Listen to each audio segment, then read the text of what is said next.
and welcome to the second episode of the DEA Tech Tuesday.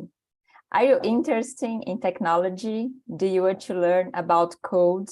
Are you looking for a place to nurture your inner nerd? This is for you because we think tech is fun. At the Digital Euro Association, we talk a lot about CBDC, stablecoins, monetary economics, monetary politics, and this format is dedicated to those who want to have a tech conversation. If you like this format, please like and share it with your network and make sure to subscribe to our channel to receive our content. I'd like to starting by thanking our support members and saying that at the end of the episode, we will have time for questions from the audience, and we will use Slido to collect them. So please access slide.do and use the code. I will also post the code in the YouTube chat. I'm joined here with my colleague, Valentin, that will present our guests. Thank you very much, Tamara, and welcome, dear listeners. I'm thrilled to have FNA as a guest. FNA is a company that provides agent-based models to central banks. So obviously CBDC is a topic that gets modeled, and we have the honor and the opportunity to look into how FNA models these models CBDCs with agent-based modeling. I had a podcast with Kimmo Soramäki, the founder of FNA, which was very interesting. So I am, as I said, very thrilled to have a Techie Tuesday deep dive into how you model. Our two guests, Carlos and Fernando, may I ask you to introduce yourself? That's right. Thank you, Valentin. I'll start. My name is Carlos León. I'm the Director of Financial Market Infrastructures and Digital Currency Solutions. I'm PhD in Finance. I've been working at FNA since December last year. As my position states, I work on financial market infrastructures and digital currencies as CBDCs, cryptos, and stablecoins. Prior to my work at FNA, I worked for 16 years at the Central Bank of Colombia as senior researcher in the oversight department, which means network analytics, financial stability, machine learning, and payment systems. And I've also worked at the IMF as short-term expert in things that have to do with financial stability and payment systems. That's my introduction. Yeah, in my case, I am José Moreno. I started working at FNA as a senior data scientist, leading the CBDC simulation solution that we are going to present today in May this year. I before also worked for 6 years in the Colombian Central Bank, but I moved to the private sector in Europe, where I was working for commercial banks and also for a consumer finance fintech, working in machine learning, but also digital products work, and that is my background. Thank you very much. And without further ado, let's jump into a presentation that will, I think, last approximately 20 minutes, right? Yes. Approximately, yeah. Then we will have some time for our questions, and then obviously, please, dear listeners, ask questions yourself. Can you see my screen? Yeah. Yeah. Great. Okay, I'll start. So, Valentin, Tamara, thank you for the invitation. What we're going to see today is portrayed in this slide. We're going to talk very shortly about FNA, the history of payment simulation, and then we're going to jump into why do we need a CBDC simulator at the end.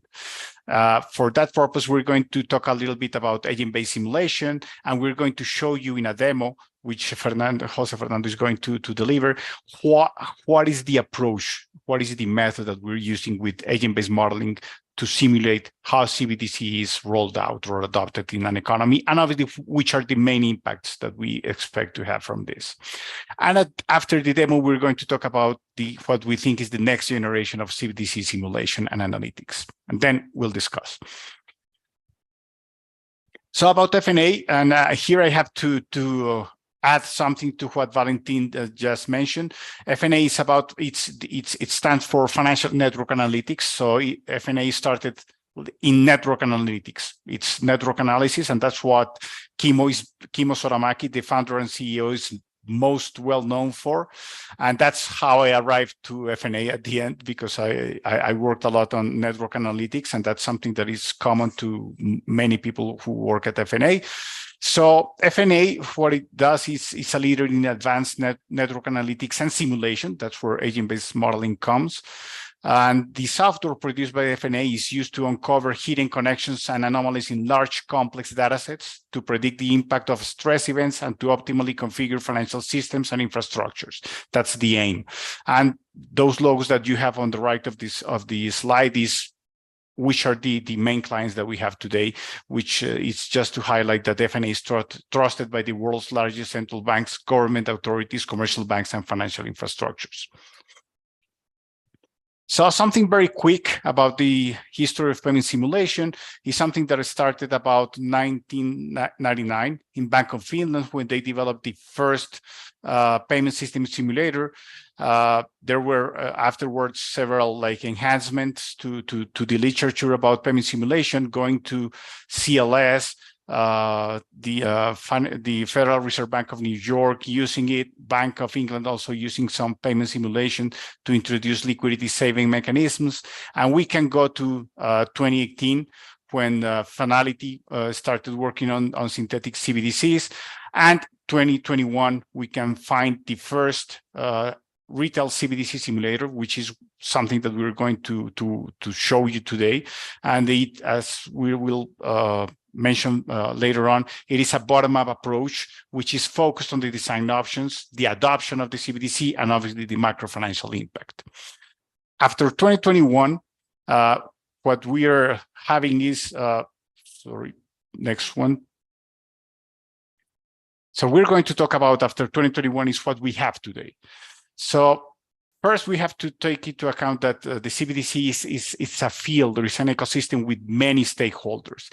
In the flower that we have in the middle, what we have is which are the main stakeholders. Obviously, who is the issuer of a CBDC?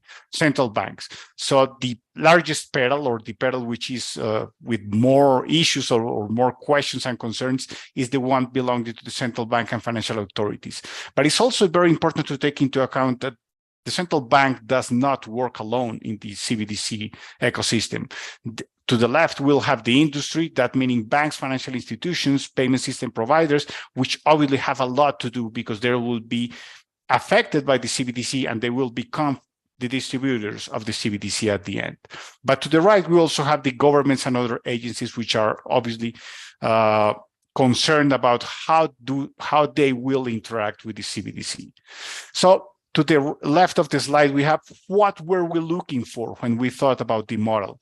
We were looking for a model that could allow us to study which are the selected macro financial effects from deploying a CBDC.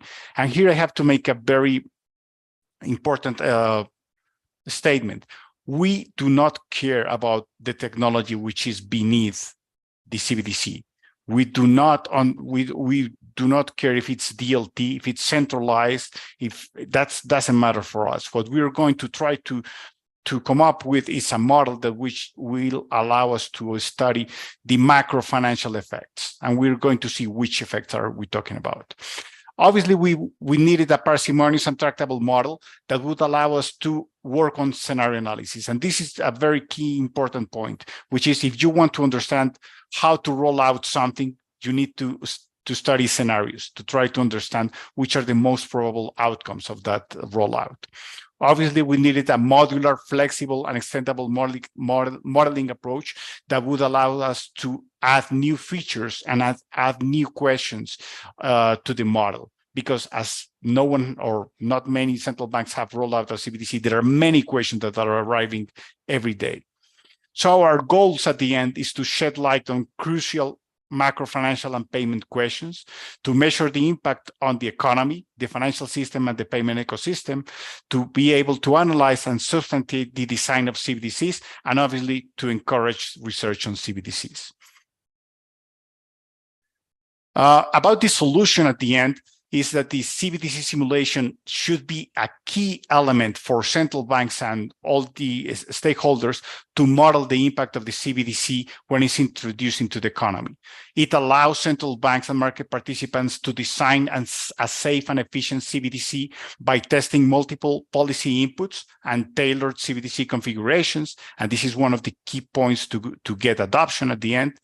It also enables effective communication and shared understanding among the several stakeholders that we saw before.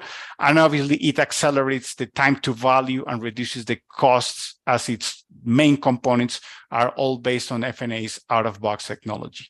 Just to mention very quickly some of the advantages or the features is that it augments the existing models. It's not designed to replace DSGE models or some other models.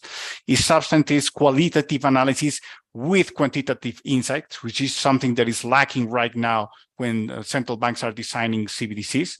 It is modular because we want it to be like a Lego system in which if we want to include something new, we would be able to put it on top of what we already have.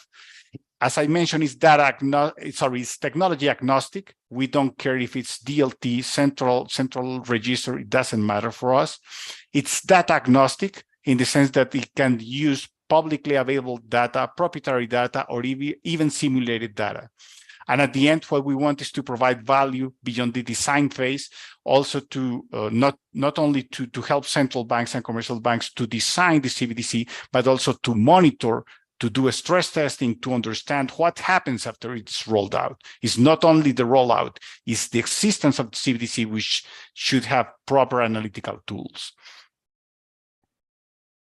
So right now, entering into the agent-based models.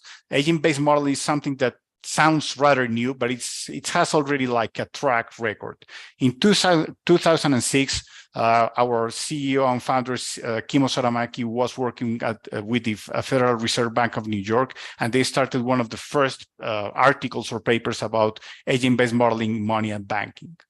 Here we're going to share the slides. I'm not going to touch all of them, but some things that we have to highlight is at the end of this timeline is that in 2021 is when Kimmo Soramaki, our CEO and founder, together with Amana Ramadaya, they wrote the first paper, the first article about how to use agent-based modeling to design or to understand how to design CBDCs. And at the end, what we have at the right of the slide is the main features of agent-based modeling for CBDCs, which is payment instruments, and the payment ecosystem at the end is a complex adaptive system. So you would need the right tools to try to understand how the CBDC is adopted. DSGE models are equilibrium models, and they do not work with this type of complex adaptive systems. So what we do in the agent, and this is typical agent-based modeling, is that we design a model in which agents, several types of agents, which do not have to be homogeneous. In fact, it's very heterogeneous, and that's where DSGE models fail a little bit. They will have some simple rules that they will use to guide their behavior, and that behavior is going to produce an emergent behavior for the entire system, which is one typical feature of complex adaptive systems. And the second one is that depending on the initial conditions, those outcomes will have nonlinear results. What we have designed at the end is a fast and very flexible bottom-up modeling tool based on agent-based modeling that could complement non-intrinsic equilibrium models like DSGE models. So at the end, and this is like, what is, the audience should be wondering, well, what are you talking about when you say that you're going to model the agents? And the thing is that, and this is the way we always like to explain this. This is like trying to understand ants and an ant nest. I mean, you should give ants some behavioral rules, and they will start working together without a coordinator or a central brain, let's call it like this, and they all start looking for food and trying to defend the ant nest from predators and so on and so forth. In our case, the CBDC simulation baseline model works very similarly. We have a central bank which issues CBDC and cash as usual. There will be commercial banks, which are those which are going to have the CBDC and distribute it to the economy. And this is the way that most central banks in G7 countries are thinking of how to deploy the CBDC. And then we have the consumers. And this is the first large set of agents. We'll have to simulate a large number of consumers from 1 to n. And each one of these consumers will have a different allocation of cash, credit cards, debit cards, and CBDC. And depending on that allocation of payment instruments, they will go to the right of the slide to the merchants, which is the other large set of agents that will have also some rules and with those rules, they will have the opportunity to accept different payment instruments, cash, CBDC, credit cards, debit cards, so on and so forth. And when the consumer goes to the merchant, it will have to make decisions.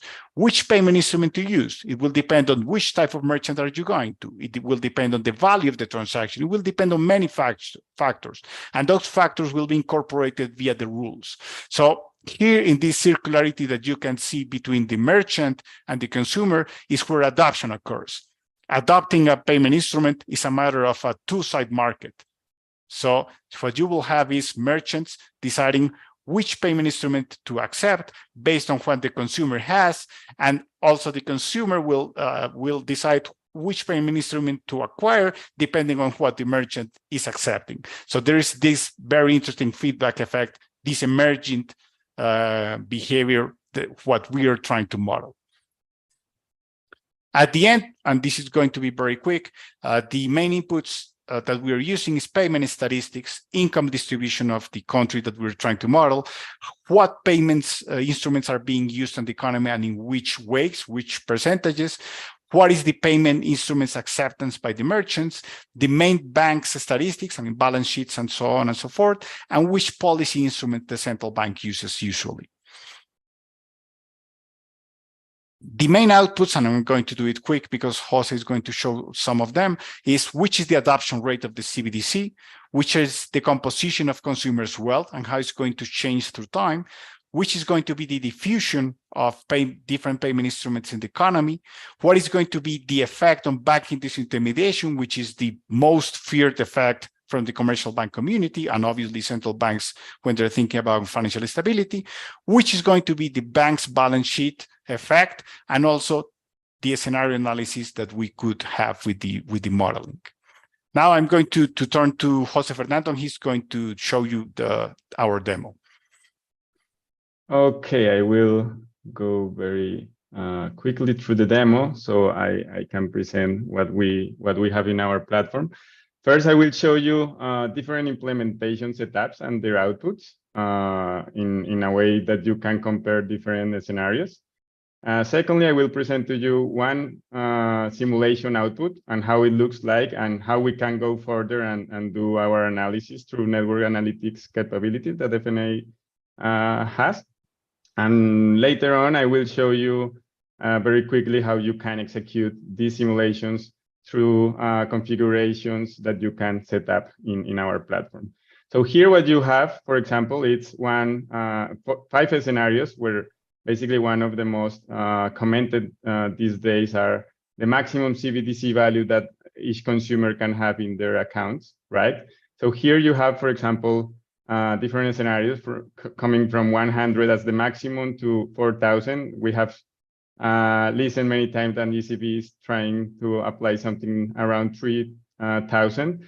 And the important thing here is that if you are a central banker trying to understand how can be the impact or actually trying to figure out what should be that limit, our tool helps you to understand what are the results, right? So here at the left, you have the deposit change in percentual change for each simulation. So you can see, of course, that as we expected, simulation 1, which is the less top up, affects less the deposits, but it is not linear, as we have mentioned before. Agent-based modeling is not linear. So the simulation 2, that it is actually 500. It's the 4 that most affect the deposit. So it is also something that our tool helps you. And you can, of course, have different outputs that I will present later on in the detail. Also, you can compare different metrics, like, for example, what is the relationship between the bank deposit and the card payments that we will have in our economy. So you can have different scenarios, and you can analyze those scenarios and compare them between the variables that we set up. Also, if we go through the details, here you have our agents, the bank, the central bank, consumer, and merchant, and how they interact as a network, right? Probably here you cannot see quite often what is happening, but for example, if we change our visualization and we try to understand, you have here how banks interact with consumers in terms of how they, for example, withdraw cash or how they top up the CBDC accounts. And that is something that you can analyze through the time, right? Because our simulation starts without CBDC, and we will see the storytelling about how it is going to be adopted, the CBDC. This graph, for example, shows you the consumer's wealth in terms of CBDC. Here on the right, you have the different outcomes, like, for example, how cash payment numbers change in this simulation through the whole simulation. And it is also something that you can check through time, right? So, for example, when the adoption wasn't that enough, you can see how our network changed and how it is colored without that much CBDC, which is the green color here. And you can see how it is going to change. Of course, you can also go further and analyze each of the agents. For example, one of our particular banks, how it is interacting with different agents, but also you have, for example, merchants, and you can understand what is the impact that these sort of merchants can have in our simulation in terms of how they receive payments or not. And that is also something that our platform helps with. You, of course, can measure and can understand the evolution, because it is not just one point or just one network. You can also see the evolution of card payment numbers, cash payment numbers, and values, and so on. So you can basically compare how will be the impact in also the payments ecosystem, as we have presented, or as Carlos mentioned before. And that is the sort of things that you can do with our tool and with our simulation. If you would like to understand how you can run different simulations, we have a widget where basically you can set up different configurations for the simulation. I am not going to enter into details, but for example, here you have the maximum CBDC balance that we mentioned before, and we can change this. For example, the initial setup, it is by default 1,000, but let's think that it is going to be 3,000, and then you just have to click here, and the simulation is going to start. So that is basically what I wanted to present to you, and we will continue with Carlos again. So thank you, Jose. Let's go to So that's the model that we have right now, and the good thing is that CBDC, as it's work in progress for all central banks, we are also, I mean, this model is also work in progress. So what we showed you in the baseline model of the CBDC is like a simple way of showing it. Right now, we're working on the next generation, which includes a lot of new features and a lot of more granularity into the model. So for instance, on top right, we have the consumers. The consumers right now, what we're working on right now is not to have like a typical consumer, which is like something that it's absent from reality. What we will have is different type of consumers. We'll have consumers that will differ in their age, their income, their location in the country. And this is possible, this is feasible, because there are many central banks that have this kind of surveys or payment diaries in which they know the consumers, how do they make their payments? I mean, what are the amounts of the payments? What merchants are they going to for making the payments? How much are they spending on those merchants? Which type of payment instrument are they using when they go to the merchants? So that we have we can have a very granular decomposition of the consumer. So this is building a consumer persona. So we will have different type of consumers that will differ, as I mentioned, in their income, their age, and their location in the country. If they live in the city, it's not the same as living in the countryside.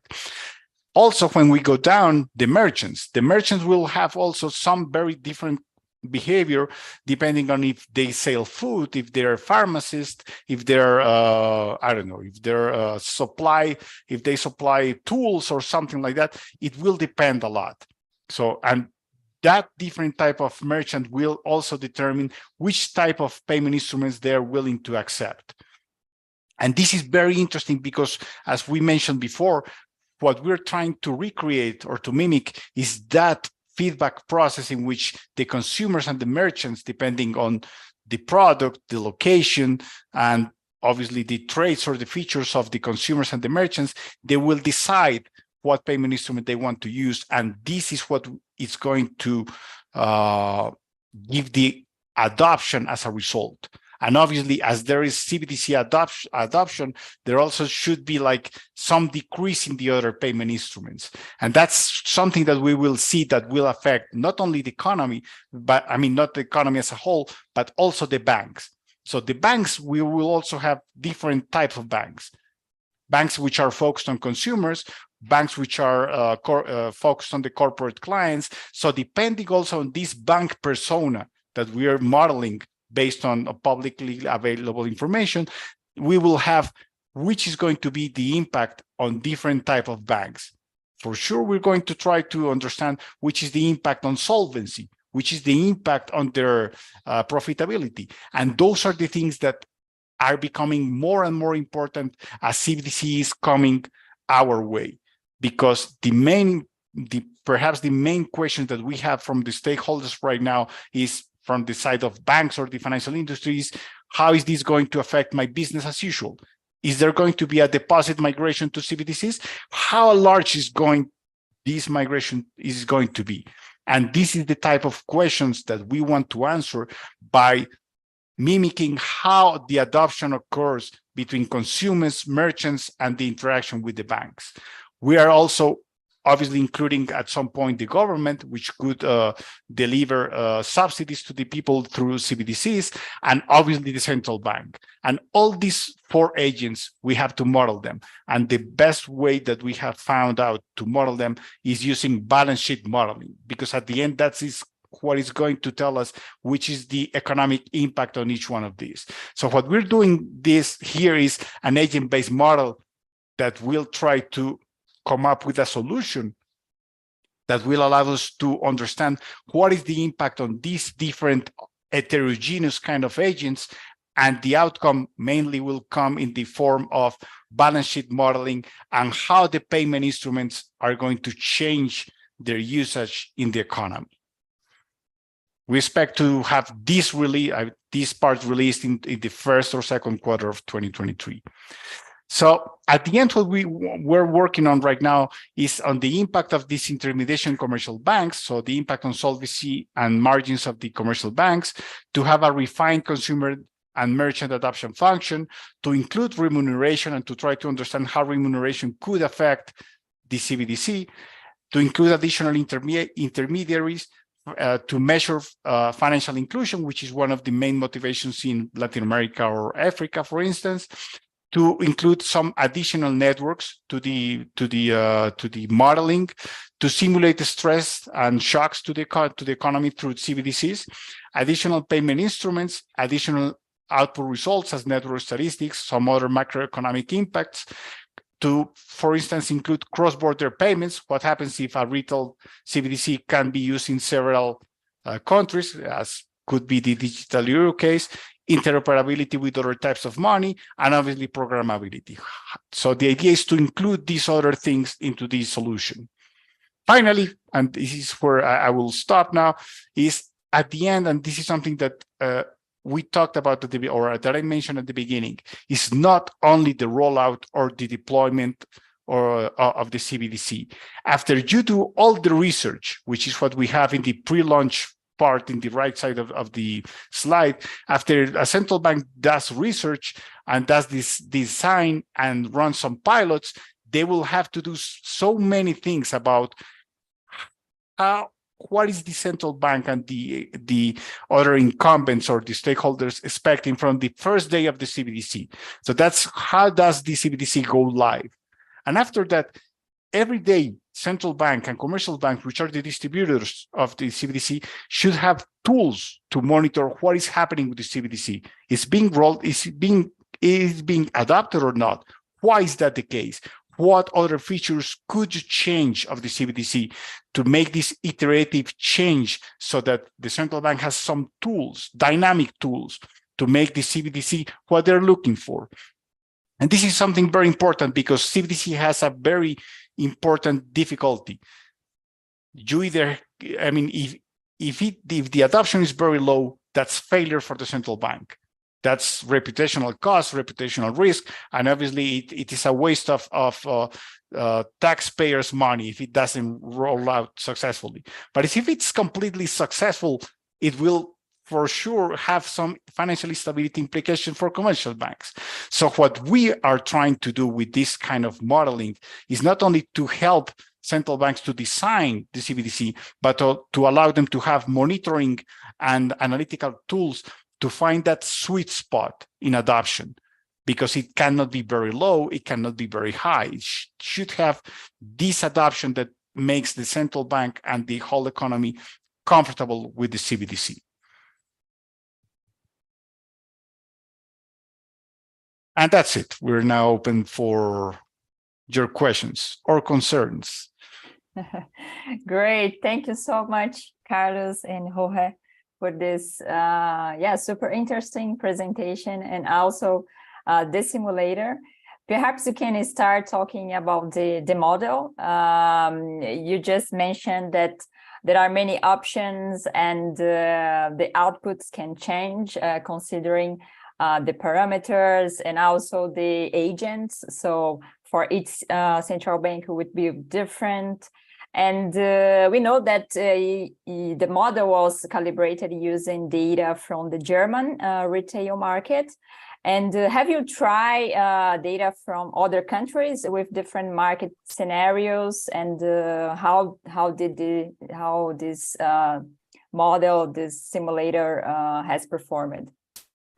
Right now, we're working with a G7 central bank, which we're not allowed to disclose its name, but we are we're already having like some different like inputs and different outcomes that we're starting to analyze right now as we speak. So that's, I mean, we cannot conclude right now about how it behaves with different data sets because we're right now working with a new data set. So the paper that we talked about the first version of the model, as you mentioned, is with German retail data, and that's the one that we have right now. We have to take into account that it's rather difficult to have like this data publicly available. So normally we'll have to work with a central bank to do this kind of work and to have all the inputs and all the outcomes that we want to have. So it's let's say that it's a slow process of discovery of the outcomes. I just want to add that even if we haven't tried the different data sets, we are actually currently exploring some of the, as Carlos mentioned, right? Many central banks produce payments diaries. Actually, the Federal Reserve, Bank of Canada, even the Netherlands Central Bank also do that. So we are exploring these data sets. And also we are trying to explore new data sets in terms of balance sheets for commercial banks. So that is also something that many central banks publish. And for example, in the euros area, many central banks don't do payments diary, but they do this sort of space survey that it is basically part of the payments, let's say, behavior of agents in terms of payments, and it is also something we have explored in terms of using our simulator with this sort of information. So just to complement that. Great, thank you. I have a lot of questions regarding the model and especially to your relationship to public science, because you are basically public institutes use your service to outsource modeling. And back when I studied my master's in pluralist economics, I can remember that we had a lot of criticism towards the focus of economics to DSGE models, because obviously they have some drawbacks. And I get the impression that now central banks buy your expertise to use more complex and models that also basically leverage computers, because DSGE models, I think, root back to a time where like most economists didn't have access to computers. And so how is your relationship to science in general? Like, do you get your modeling innovations from public journals? And another question was basically like, do you publish your findings in journals, which you obviously do, as you answered. And so my next question would be, do you keep some of your secrets, like your secret sauce, to you, or maybe publish it with a like 2-year delay? Yeah, that would be my question. I would say that yes, this is obviously linked to other sciences or other fields from science. Agent-based modeling started, if I'm not wrong, in things having to do with biology, being modeled as complex systems. So it's not casual that I give the ant nest example, because as I've read, many of the first works that used agent-based modeling had to do with trying to explain or to understand better how living agents, as people going to a bar, which is one of the simplest or the most well-known, including in economics, or ants defending their ant nest or looking for food. I mean, those are the first most well-known examples of using agent-based modeling. But in economics, as we showed at the beginning of the presentation, there are several authors publishing about how to use this type of more, let's say, flexible and more realistic in some sense type of models to try to understand how agents behave. And that's the whole point of it. If you go to a DSGE model, it's not about how agents behave. It's like how the entire economy in the equilibrium will achieve some type of behavior. Here, what we will try to do is to go bottom up and to make all the agents and the people interact to each other based on some simple rules that at the end, as with an ant nest, those simple rules will give us a very complex behavior, which is the one that we're trying to model here. And do we want to publish? Obviously, we want. The thing is that right now, we're so focused on developing this new generation of the CBDC modeling that I think that this will come in 2023. When we will have these new features, these new outcomes with this G7 central bank we're working with right now. So we expect to have something published in the near future, but not that close, unfortunately. José Fernando, I don't know if you have something to add there. Yeah, just to complement also something that it is very well known, because you mentioned that if we use some other sciences, I don't know, but most of the literature that we recently have read about agent-based modeling is about the adoption of solar panels, for example. And that literature is very rich in terms of how you can model adoption of some new product, how you also can calibrate from data that you observe in the industry, right? Because many producers and many industry that is working on solar panels have data. So there is quite a lot of literature there, just to mention something. And also, I also should reckon that as we would like to publish our work, also we will have some of the results in our system, right? Because it is part of what we do, because we can create this engagement with the central banks. but yeah, the main idea is to publish. We are taking literature from other sciences, but if we can maintain some sort of our souls inside the FNA, that is nice for us. If I may, I would like to add something to because José Fernando just mentioned something which is very interesting. Is the most recent literature that we have seen about agent-based modeling and this type of models for adoption. It has to do, as José Fernando mentioned, it has to do with solar panels, electric vehicles, and all these things which are like new technologies. And obviously, all those new firms and new technologies that want to enter into a market, they will like to have a proper study of the market, of how easy is their product is going to be adopted.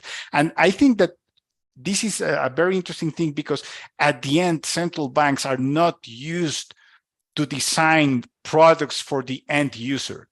I mean, there's the only thing that the central banks produce directly for the use of the end user is cash. And this is something that has been for several decades or hundreds of years. So it's already very well established. It's sticky. That's why it's very difficult to make people ditch cash. It's very difficult. So right now, if you're going to enter into the market and offer a new product, a new solution, you should be able to think about the end user. And this type of modeling, agent-based modeling, either for solar panels, for electric vehicles, or CBDCs, you should be able to think about what the end user is looking for. And this end user is very different in Nigeria. It's different from Germany to Colombia to Sweden. The user is very different just because each person, I mean, each economy is very different from each other. So that's why there is a lot of beauty in the sense that CBDC modeling, it has to do a lot with initial conditions and the behavior of the people, which changes in each country. Yeah, I completely agree. Yeah, we have one question, and I think this is super interesting when you present your model. How we can analyze disintermediation, right, by looking at the total value of CBDC in circulation and compare with bank deposits. So maybe you can elaborate more about this, because we know that the implementation of the retail CBDC has the potential to reshape our current monetary and financial system. And this intermediation, it's really important to discuss about it. I'll introduce the subject, and I'm sure that José Fernando is going to add something from the modeling part. Perhaps the key thing here is that, and that's one of the main features that we're trying to get right in the model, in the CBDC modeling with agent-based modeling, is that we have to take like 2 modules to do this, to answer those kind of questions. The first one is you should have a model in which you're able to have a good scenario or a good representation of how the economy works. So it should be like, and that's something that you mentioned, we need to have all the balance sheets interactions among the central bank, commercial banks, people, I mean, consumers, and the merchants. So if you have this right, if you have a good depiction of how the economy, I mean, the main accounts of all the agents work, then you go to the second part of the modeling, which is the interactions of the people and how they interact with each other to start using CBDC or to continue using the other payment instruments. So at the end, how are you going to model this intermediation? If people start using the CBDC and they need to top up their CBDC account in their mobile wallet, for instance, they will need to do it some way, somehow. They could do it with cash, going to somewhere, to some, let's say, kiosk or something, in which they give cash, and they will be able to top up their CBDC account. But most likely it will come in the form of someone going to its app on its commercial bank and saying, I want to transfer from my commercial bank to my CBDC account, most likely in the same commercial bank app, most likely. And this is how we're going to model the disintermediation in the way that CBDC, I mean, people trying to get CBDC in their mobile wallets is going to reduce deposits in the balance sheets of the commercial banks. And this has some intricacies because as deposits decrease in the balance sheet of commercial banks, some other things will have to happen in the balance sheet of commercial banks. And that will impact the central bank. It will impact merchants. It will impact everyone, because as I go to a merchant and buy with my CBDC, also the merchant balance sheet will change. And what is the merchant going to do with that CBDC? Is the merchant going to preserve the CBDC, or is it going to transfer it to a deposit account in a commercial bank? So all those intricacies is what we're trying to model into this agent-based modeling of CBDCs. I don't have too much to add. But yeah, basically that is what we are planning to do.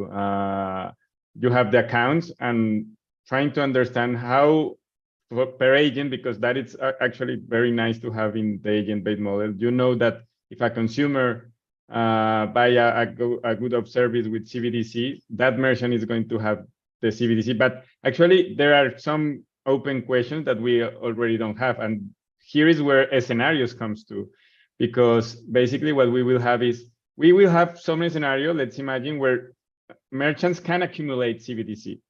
Let's imagine, I don't know, here for the people in Europe, MediaMarkt, that is a big retailer, just or Zara or Mango accumulate a lot of CBDC. It makes sense for the banking system. It makes sense actually for the merchants. I don't think it is going to be some of the modeling or some of the policies that the ECB is going to implement, but you can actually model this in our scenario, because we can model the CBDC account in the merchants. But let's imagine they won't have that account. They will have actually an immediate transfer from CBDC to deposits in their acquirer central commercial bank. And that commercial bank is actually to accumulate more CBDC, right? Or actually deposits, sorry. And in this case, what we will have is probably a transfer from consumer finance personas banks to the commercial banks or something like this. It is what we can imagine, but we are not just imagining, we are modeling this. And you can run one scenario when this flow is what we mentioned, the first flow or the second flow, and understand what is going to be the impact in the system, in the whole system. So that is why CBDC simulation is very simulation and agent-based modeling is very useful for these purposes. Amazing, thank you very much. Before we conclude with a very straightforward question from the audience, José, Fernando, like when you shared the CBDC simulation, it looked like CBDC is substituting card transfers, but I couldn't see the effect on cash. I think because you didn't scroll down the list, but obviously like this would interest me. And I don't know if you can share your findings. It's totally okay if you can't, but how does privacy change the adoption? Because we know from our members that privacy is the most important aspect of a CBDC. So does the adoption of consumers or the appetite change with different levels of privacy? Okay, for the first question or comment, I showed all the changes in this economy, but just remember that this is a toy economy. This is not a real economy. This is something that we just created randomly. Okay, just to mention that. But most of the behavior that we have seen is that it is some sort of substitution, but it is stabilized at some point. It is not like it is going to completely replace card payments or cash payments. It is just going to take some part of the pie, right? That is what we have seen, and that is what in the new modeling we are also seeing. But it is also, and for the second question, that it is actually related. It depends actually on the adoption. The privacy is something that it is not very simple to model, right? We are planning, but probably not for the new generation, but probably next year working on. For example, in those taking this sort of surveys that are asking for CBDC or for a digital payment in some particular country, and try to understand if this consumer persona, let's imagine this old people that is very reluctant to use digital payments and these sort of things, we can model in the adoption function. We didn't elaborate that much how it works, but basically what we are modeling now is the adoption function, where when CBDC started to be, let's say, you have to adopt the CBDC and then you have to use the CBDC. That it's different, right? Because you can open your account on the bank and then you need to use it, because you can have it, you know, as Carlos mentioned, you can have that line where you have CBDC, but if it is zero all the time, it is not adoption at all. But let's imagine that you have selected this, you have opened this account, and then how you are going to select the payment method. And this is where anonymity is going to enter, right? And we are planning to model, for example, or trying to simulate the behavior that, for example, central banks are thinking about this. If it is a low payment, because we simulate different sort of payments based on the merchant or what you are going to buy, probably we can say that with the same probability of cash, you are going to use CBDC, right? This is based on probabilities, and that is basically what we are going to model. But if the payment it is 1,000, or you are going to buy some sort of Rolex or these sort of things, and actually yesterday Christine Lagarde mentioned that, right? Like they are going to have the same sort of privacy as digital payments or debit payments, for example. And we will do this or have the same probability or similar probability as, let's say, current digital payments probability that we have in the data. So it depends on the adoption function. It is not very simple to explain just by words, but it is more or less how we are thinking about how to model the anonymity and also the privacy issues. But it is also something we can incorporate somehow in the modeling. In that sense, perhaps the one of the most important things is that we already have like a very broad spectrum of anonymity. We have cash, which is completely anonymous, at least today, and we have credit and debit cards, which are non-anonymous. I mean, we are surrendering a lot of information. So the CBDC, depending, as José Fernando mentioned, depending on the amount, it could be the case in which the central bank will say, well, those payments which are low value will be completely anonymous, but those which are high value will be non-anonymous. So we can mimic all those payment instruments that we already have and try to mimic them and to put that behavior of the people into CBDC, depending on those features, as José Fernando mentioned. The value of the transaction, the place of the transaction will guide us to model CBDC as completely anonymous in some cases or non-anonymous in some other cases, and to make people behave as if they were using cash or if they were using a credit card. That would be a way for us to explain how we're thinking of it. Thank you very much. I think we have a last-minute question from YouTube. I think it's fair to answer this maybe in a minute. Let's go.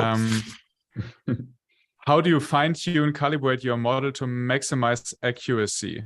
Guess for CBDCs, there's no real-world reference data available. The thing is that agent-based modeling is not about accuracy. That's the first thing that I'll have to answer. Agent-based modeling is more about producing insights rather than forecasts. So what you will try to do is, with those scenario modeling, try to understand which are the interactions between the inputs, the rules, and the initial conditions. But you do not have an accuracy on agent-based modeling. This is not like machine learning that I want to be able to forecast or to classify something with enough accuracy for the model or for the Tesla car not to crash into a building. This is about having insights about how the CBDC adoption will take place and what is the outcome of that adoption happening. Yeah, probably because you can calibrate, or you can calibrate based on the future or based on what is happening or your historical data. Probably the question also can ask for how we can calibrate our initial data, right? The payments diaries and these sort of things. And this is something that there are frameworks there. We are not very worried about this for now because we are more trying to find the insights that central banks can really understand or can really check some sort of results.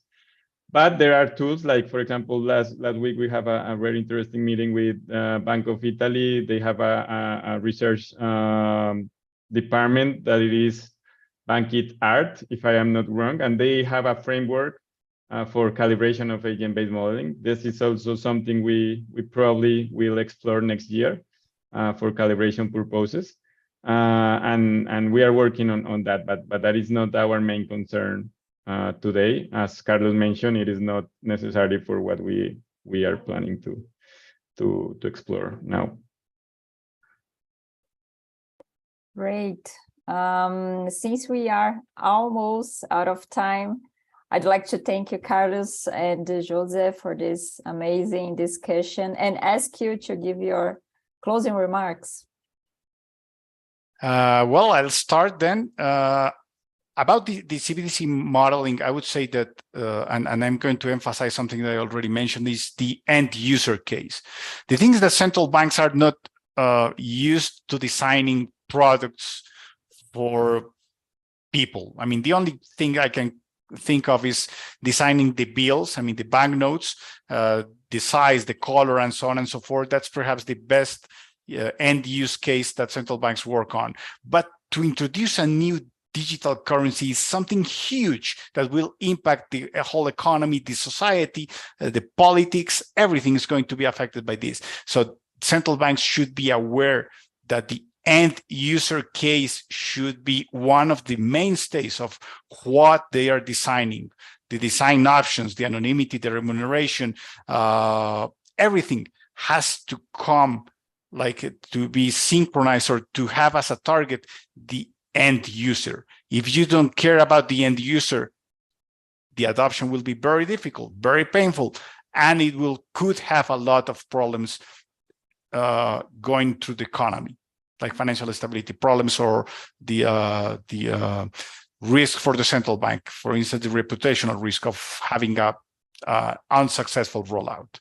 That's like my thing, and that's why I think that these kind of CBDC simulation models are so valuable for central banks and all stakeholders. Yes, basically taking the last phrase of Carlos, CBDC simulation is something that every stakeholder should try to do. Without our model, better, but if not, it is something you should try for sure, because you will learn quite a lot just thinking about how I should model, and then you will understand what is not there or what is not in the discussion. Because when we discuss with Carlos many of our sessions that we have for our simulation solution, we basically learn a new thing because we have seen that it is not in the literature, because we are trying to model these sort of things and it is not happening there. And we need to think about, and we start to talk with the market, and the market says, oh, I don't have any idea, but it is not important now, but probably it is. So just modeling will give you a lot of questions, a lot of insights also if you are doing a good job. So try to do this because it is important for understanding what is going to happen with the CBDC issuing in many economies. So that is what I wanted to. If you allow me a 30-second remark, in IRA's news last week, as I mentioned at the beginning, they said that just 1 in 200 people have used IRA in 1 year. Imagine that this has happened to Microsoft or Amazon or Google. They would be terrified. I mean, they would be really worried about the result. Why? What is that Google, Amazon, or Microsoft do different from central banks? They study a lot the use case. They made a lot of simulation. I don't know if agent-based modeling, but they do know how the user reacts to what they introduce, or they have a good research about that, user research. That's what is missing, and this type of modeling will help.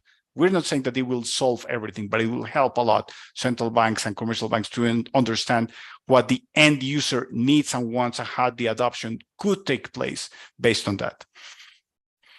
Take It Tuesday always goes too fast. Thank you very much. There was a question about your website, FNA. You can Google FNA very easily, and your contact information, which, if you allow, we will put into the YouTube description. And I think you are, that will be a question, you're also open for PhD roles. I guess like junior researchers like could apply. How do you work? Do you work remotely? Do you work in Finland? I am in Barcelona now. Carlos is in Bogota. I'm in Bogota, Colombia. Some people are in London. Some people are in Barcelona, as José Fernando. It is some sort of the United States. I mean, FNA was born several years ago being remote work. So, but also you have very nice offices in London, Barcelona, and some other places. And if you would like to join, it is pretty nice. Offices also here for some days if you don't want to be at home. So maybe it could be worth for some listeners or DEA members to contact one of you guys. Yeah, sure. Thank you so much for being here. It was a pleasure. And yeah, after an hour, it feels like we just got started, right? Exactly. Exactly. Great. And of course, if you enjoy this content, please like this video and share it. And be sure to subscribe in our channel. Don't miss our contents. And see you at the next episode of the DEA Tech Tuesday. Thank you. Ciao. Ciao. Thank you. Bye-bye.